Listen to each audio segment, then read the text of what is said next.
The Holy Messenger sallallahu alaihi wasallam said that worship Allah as if you're seeing Allah, seeing Him.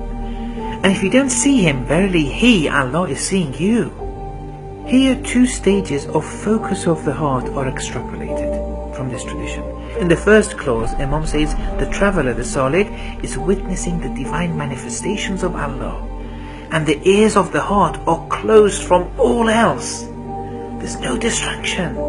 They're seeing Allah in play.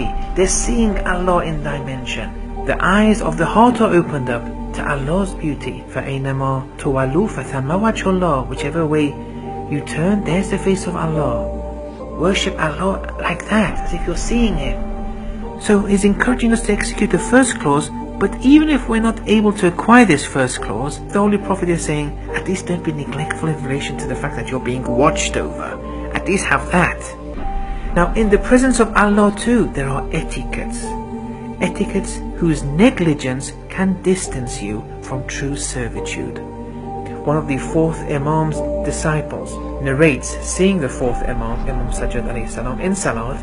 Then after the Salat, on being asked as for the reason why Imam didn't do anything, the Imam replied, woe upon you, do you know in whose presence I was in? Another tradition then Imam mentions from the Holy Messenger, who said, two people of my ummah stand in prayer, whilst on the inside the difference between the salats are tantamount to the difference between the heavens and the earth. They look exactly the same, but what is being ingrained in the heart is totally different. One is very spiritual, one is very lowly.